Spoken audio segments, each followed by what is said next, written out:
Empecé a estudiar esto, ahora tengo 61 años, con 17 años, gracias a un libro escrito desde el campo de la medicina que hablaba de que los médicos griegos hace 2500 años, el gran padre Hipócrates entre ellos, el padre de la medicina, el juramento hipocrático que os sonará, habían descubierto algo absolutamente sorprendente. Habían descubierto que se podía curar con las palabras. Nosotros que entendemos que las palabras son, bueno, pues cosas para comunicarnos, nos cuesta muchas veces en nuestra ceguera mental darnos cuenta de que las palabras abren o cierran mundos. Los griegos hace 2500 años se dieron cuenta de eso. Se dieron cuenta que la conversación, la interacción entre los seres humanos abría espacios de curación física. En aquella época esto era una auténtica proeza, porque imaginaros lo poco desarrollada que estaba la medicina, la cirugía, y que un grupo de personas cayeran en esto, cayeran en la cuenta que verdaderamente la conversación podía tener tal impacto en la salud, es algo verdaderamente notorio.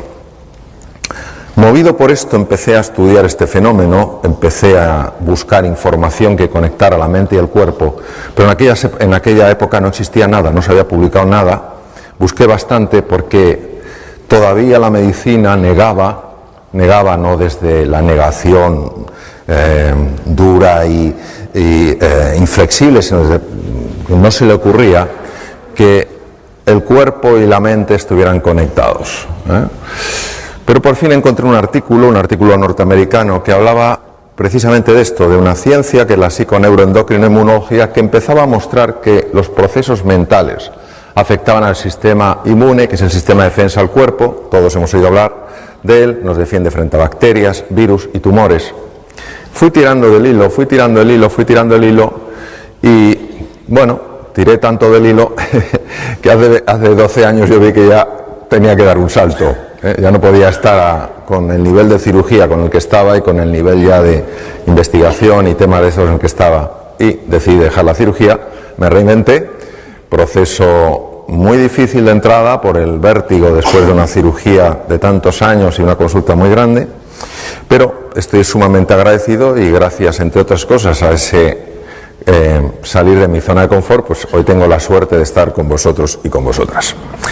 Vamos a hacer un viaje juntos, entonces voy a pedir que pongáis la posición del cuerpo que pondríais para un viaje fascinante. Los que estáis de pie también se puede tener un viaje fascinante de pie, ¿a que sí? Bien. Vamos a hacer un viaje fascinante, obviamente no un viaje hacia afuera, vamos a hacer un viaje hacia adentro, que son los más fascinantes. Porque los de fuera, bueno, es raro que nos... Es difícil... Me ha quedado ahora mejor. Es que yo creo que cuando muevo el cuello voy a tener que estar así. Bueno, los viajes fascinantes, una de las cosas que tienen es la capacidad de sorprendernos, y no hay nada que nos pueda sorprender más que el viaje interior, porque el viaje exterior muchas veces, oye, pues ves cosas y dices, ah, qué bonito, qué edificio, te impresiona, pero yo creo que lo que te sobrecoge es el ser humano, lo que te sobrecoge es la naturaleza, lo que se te sobrecoge de repente es ese atardecer que yo veía desde el aeropuerto de Alicante, ¿no? Eso es lo que te sobrecoge. Bien, a ver, sí. Eso es.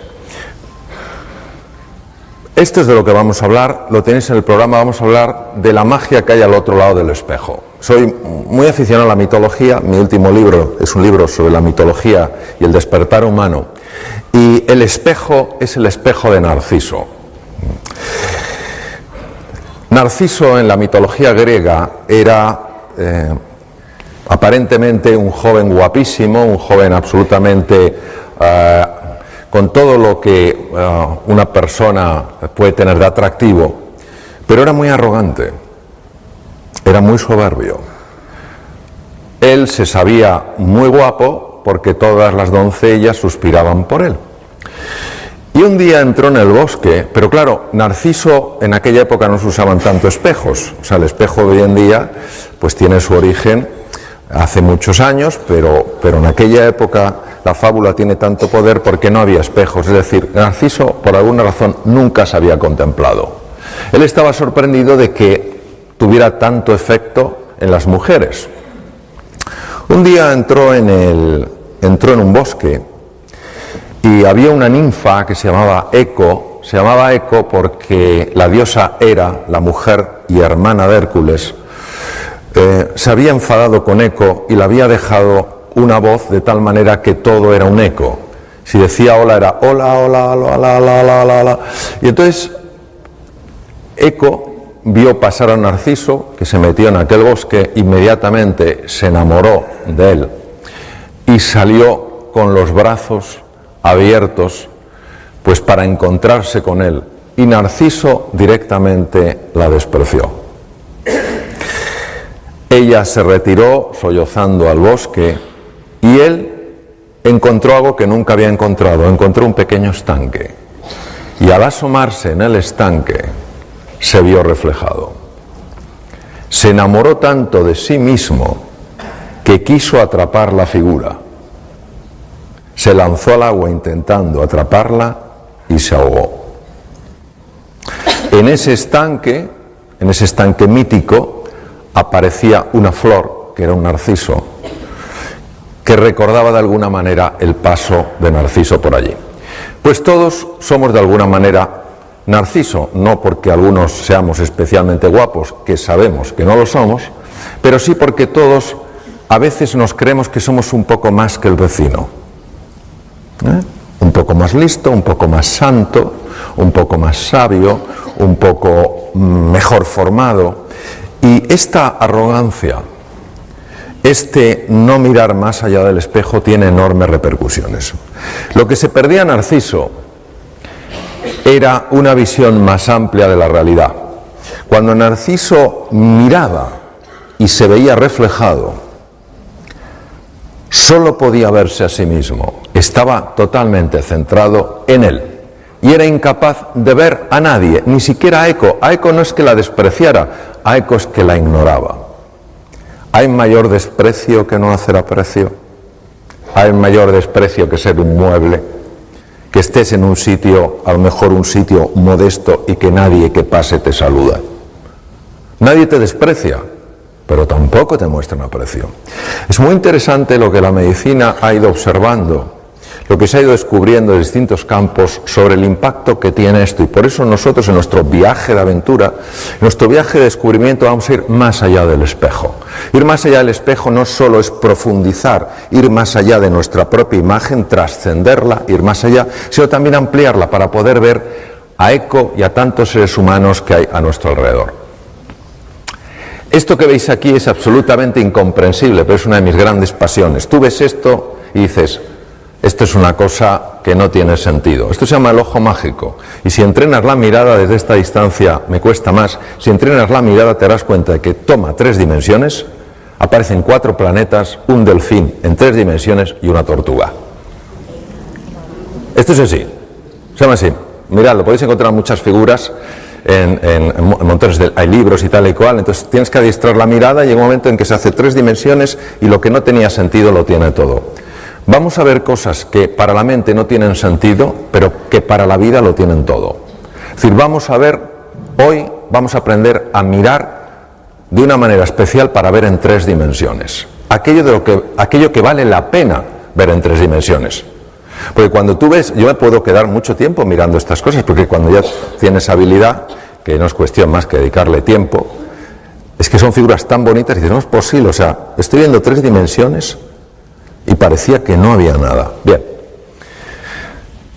vamos a hablar de los 2 elementos que en mi experiencia personal he visto que son los que nos ayudan a ir más allá del espejo, a ir más allá de nosotros mismos. Uno es el encuentro, ¿qué es el encuentro? Lo veremos, es hallarte con la otra persona. Es decir, dejas de ser el centro de un círculo y se crea una elipse que tiene 2 círculos, tú y yo. Como decía Martin Buber, eso es un nosotros. Vamos a ver el impacto del encuentro en muchas cosas, en el funcionamiento del cerebro humano y en la salud. Y vamos a ver el enorme impacto que tiene el silencio. Algo que para nosotros ha perdido como como todo el valor, esto es como el sueño. O sea, yo recuerdo hace muchos años en Madrid un cartel de una bebida que no comentaré que decía: ya dormirás bastante cuando te mueras. Dormir poco es sumamente dañino para la salud, sumamente dañino para la salud. El sueño no es una pérdida de tiempo, el sueño es un momento de reparación del organismo. Y hay muy pocas personas que realmente puedan dormir menos de 7 horas y estar bien. No digo que no las haya, hay muy pocas. Pues lo mismo pasa con el silencio y lo vamos a explorar juntos. ¿Cuál es el opuesto al encuentro? La rivalidad. No la competitividad, la rivalidad. ¿Entendéis la diferencia, no? La rivalidad tiene una connotación diferente a la competitividad. La rivalidad tiene un toque distinto. El otro es mi rival, es mi enemigo. Estoy enfrentado a él, estoy enfrentado a ella. Y el segundo es el ruido y las prisas. Los datos no se publican porque no es políticamente correcto a nivel mundial contarlos, pero si supierais cómo está escalando la ansiedad y la depresión.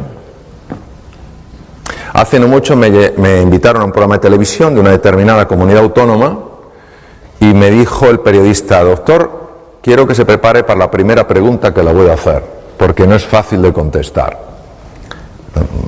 Cuénteme, ¿por qué en esta comunidad autónoma se consumen 7 millones de envases mensuales de ansiolíticos y antidepresivos, que es el mismo número de habitantes de la comunidad? Y dije: porque esto no es la comunidad suya, es el mundo entero. Las prisas y el ruido mental enferman. El silencio sana. Y vamos a ver por qué. Porque esto, si lo dices, pues está muy bien, pero si lo soportas, desde la ciencia por lo menos le podemos dar otra pensadita. Vamos a hablar del encuentro. ¿Qué es el encuentro? El encuentro es cuando tú tienes una intención real de aproximarte a otro ser humano, tienes una voluntad de cooperación, no sabes en qué vas a cooperar, pero tienes una voluntad de cooperación, hay un deseo de comprender de verdad a la otra persona, hay una disposición a escuchar.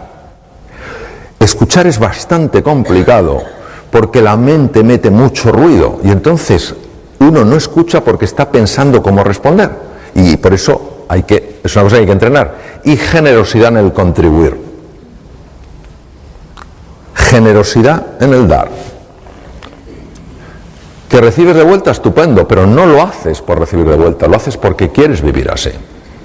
Nosotros vamos a través de ejemplos, a través de metáforas, a través de ciertas explicaciones, vamos a profundizar en eso que hace al encuentro tan saludable psicológica y biológicamente a la persona. No juzgar desde nuestro propio marco de referencia. Todos tenemos un marco de referencia, todos tenemos una experiencia a la vida, una manera de ver las cosas. Es inherente al vivir. Y tendemos a filtrar todo lo que llega de acuerdo a ese marco de referencia. Y os voy a poner un ejemplo contándoos una historia sobre la que luego trabajaremos para que entendamos un poco esto cómo opera.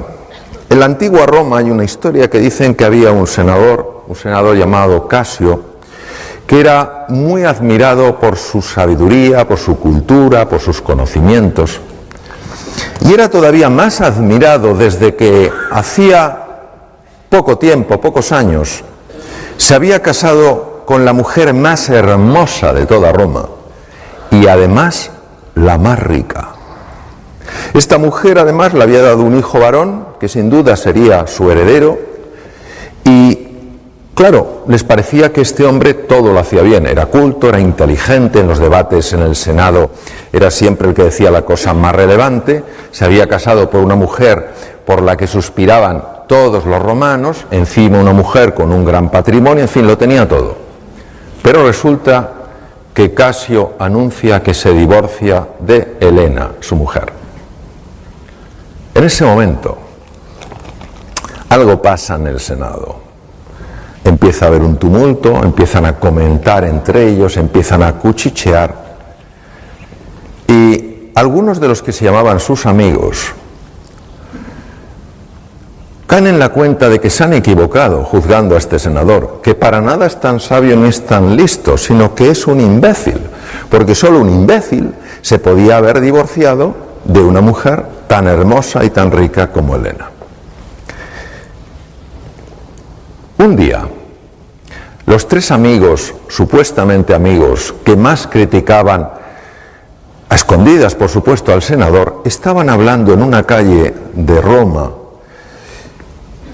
precisamente de eso, de nuevo, casi hasta disfrutando en su crítica a ese hombre al que habían tomado como tan inteligente y que había demostrado, por el contrario, ser tan torpe. Y no se dieron cuenta, porque estaban tan metidos en su conversación, que el senador, por pura casualidad, iba bajando por la calle. El senador, al verles a los tres, a sus tres amigos, se alegró muchísimo. Pero como veía que estaban como haciendo una piña, pensó que hablaban de algo muy personal y se acercó con prudencia. No empezó a gritarles, ¿qué tal estáis? Se acercó con prudencia, se acercó lo suficiente para escuchar con perfecta claridad cómo le criticaban. De repente, uno de los tres notó la presencia del senador. Senador, pero ¿por qué no nos has dicho que estabas aquí? En fin, tenías que habernos avisado. ¿De qué hablabais? El hombre sabía perfectamente que lo había oído todo. Por tanto, no podía disimular. Y dijo, senador, tienes que entendernos, en fin, no digo que sea correcto lo que hemos hecho, pero tienes que entendernos, hombre. Siempre te habíamos tomado por una persona muy sensata, muy sabia, y claro, no, comprende que nos ha descolocado que te hayas divorciado de Helena, una mujer por la que suspiraba toda Roma. El senador no contestó. El senador se agachó, se quitó una sandalia y se la dio. Dime qué te parece mi sandalia. El hombre cogió la sandalia. ¿Qué tiene que ver la sandalia, senador? Esto no tiene nada que ver con lo que hablamos. Tú simplemente dime qué te parece mi sandalia. El hombre, sin comprender muy bien aquello, tomó aquella sandalia, empezó a observarlo y tocó una piel tan suave que jamás antes había tocado nada igual. ¡Qué piel! Pero qué suavidad, cómo se desliza la mano. Jamás toqué una piel tan suave. Y entonces se fijó en la hebilla, una hebilla de oro macizo, con una orfebrería, con una filigrana tan compleja, que jamás había visto a nadie capaz de hacer algo tan exquisito. Dijo, ¿y esta hebilla? ¿Esta orfebrería de dónde puede salir algo tan perfecto? Y devolviéndosela al senador le dijo, senador, sin duda es el mejor calzado que se puede encontrar en todo el Imperio Romano. Y entonces el senador le dijo, sí, entonces tú me podrás decir en qué punto me molesta mi sandalia al andar. Esto es lo que nos pasa muchas veces, es decir, independientemente no es un justificar si la razón fue o no fue, es que aquella sandalia aparentemente tan bella no era cómoda, pero había que convivir con ella para verlo.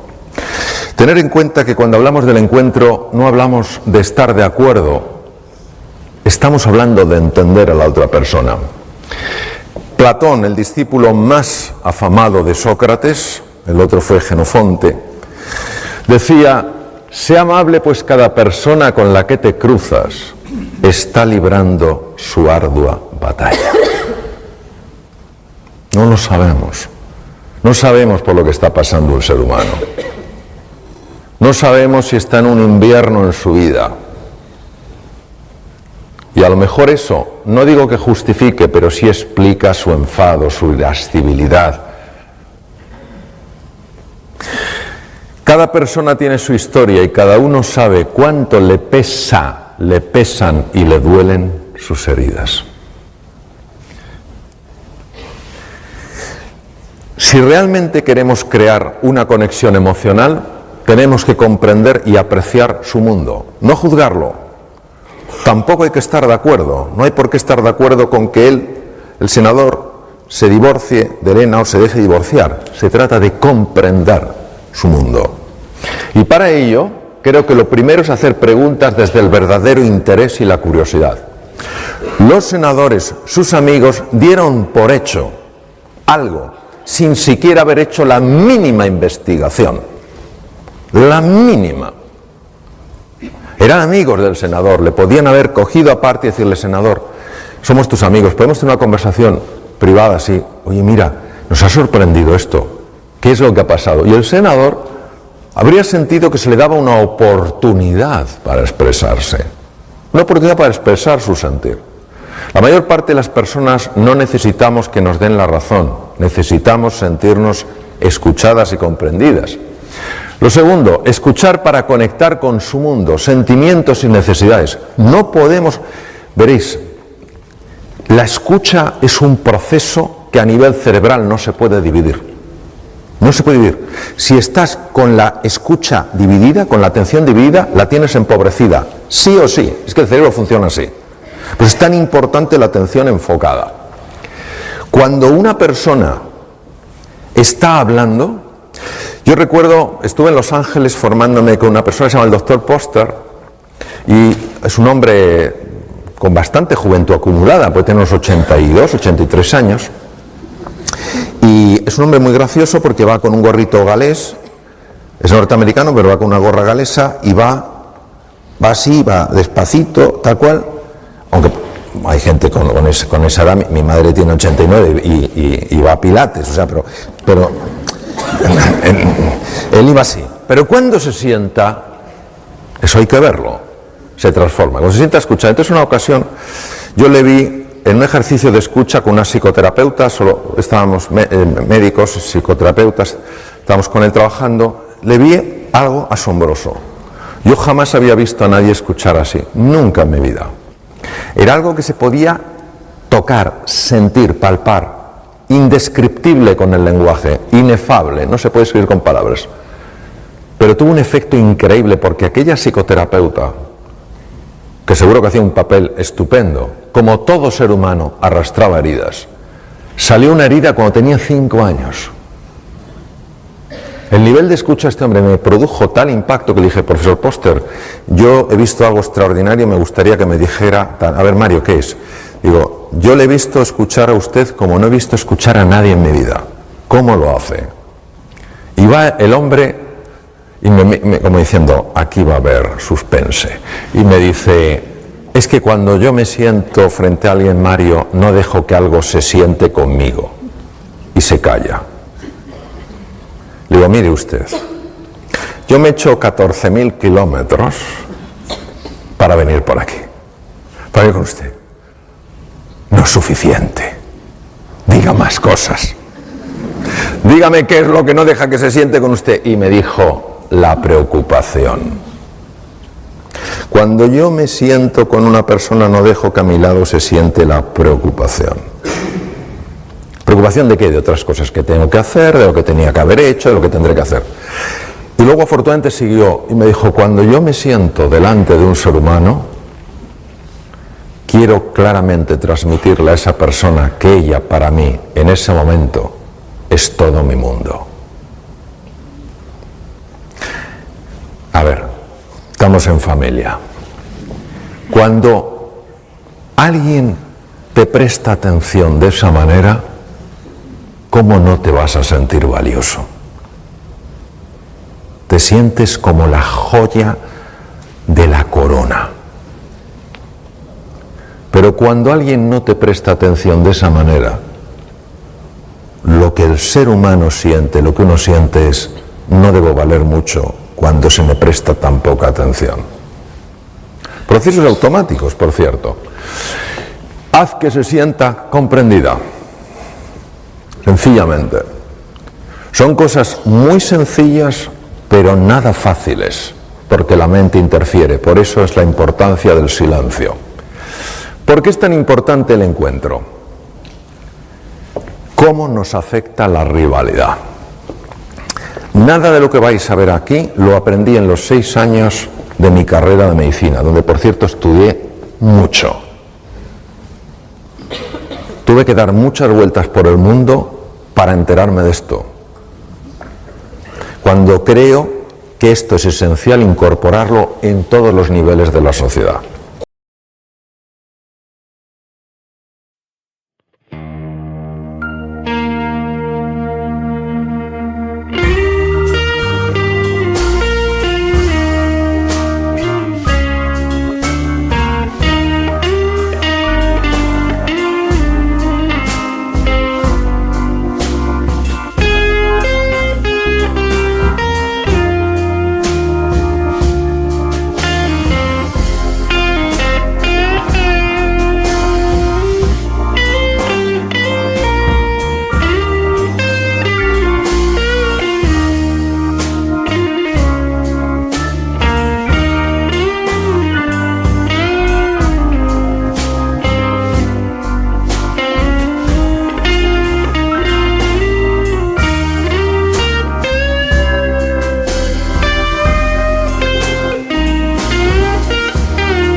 Thank you.